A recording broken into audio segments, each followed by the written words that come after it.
من أكتر الغرف اللي اتطلبت مننا كتير في معرض سمير الشناوي. خليك معانا، لو فاتك الفيديو ده يبقى فاتك كتير قوي، عشان النهاردة هنوريكم تفاصيل في الشغل، حاجة مميزة جدا. خليكم معانا. I'ma make it burn. I'ma make it burn. I'ma make it burn. I'ma make it burn. من أكتر الفيديوهات اللي حضراتكم هتشوفوها معانا مفيدة جدا في الأساس المنزلي. خليكم معانا عشان تعرفوا تركيب غرف النوم من غير أي مسمار ومن غير من أي حد يقول لكم هاتوا نجار. ممكن انت تقدر تركبها لوحدك بسهولة، وأعرفك تفاصيل الخامة والشغل. أهم حاجة تصلوا بينا على النبي وتقولوا لنا رأيكم.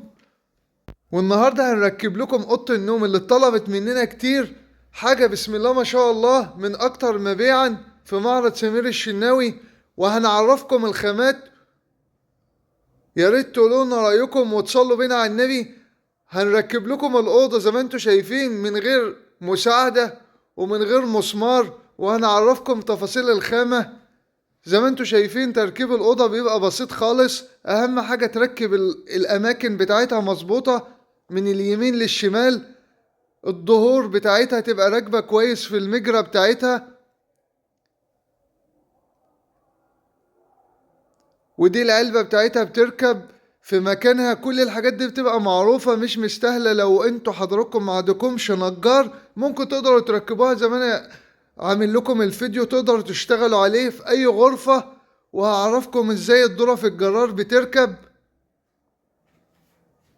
وزي ما انتوا شايفين ده نظام الخزنة والظرف. ودي الأرفف بتبقى كلها أبلكاس سه.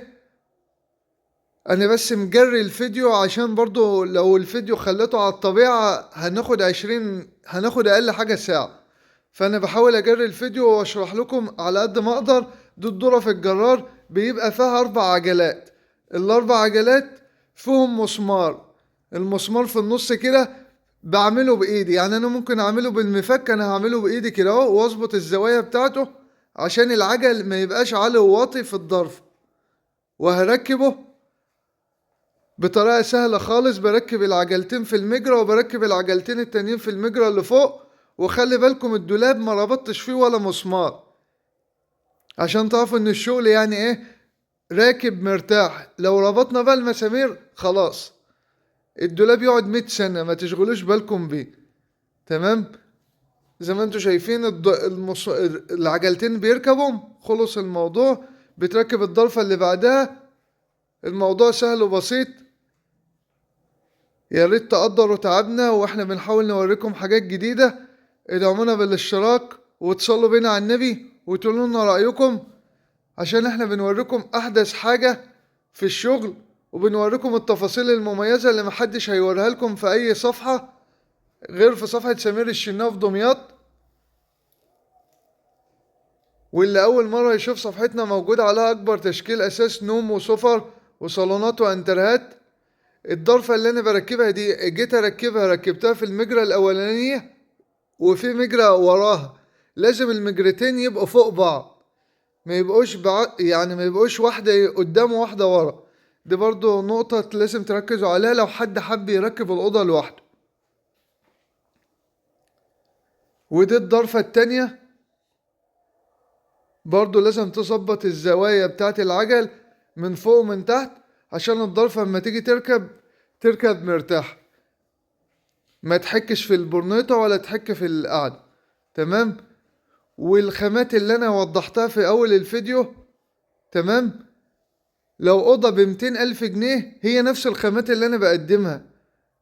انما في شغل تاني بيبقى معمول من الكونتر او الخشب مثلا الحبيبي، ده بيبقى حاجة تانية وبيبقى نفس الشكل، بس بيبقى الخامات بتاعته الداخلية كلها فايبر وكونتا. انما اللي انا بوريها لكم دي كلها قشر طبيعية من جوه، دهان فرن، تشطيب مستوى عالي جدا. وانا حبيت اعمل معاكم الفيديو ده برضو توضيحا وبرضو خلفية عن تركيب الشغل. وتقدروا تشرفونا في معرضنا سمير الشناوي في دمياط. وزي ما انتوا شايفين اخر ضرفة بتركب برضو بسهولة بتركبها، والموضوع سهل وبسيط. وأي خدمة، وشكرا.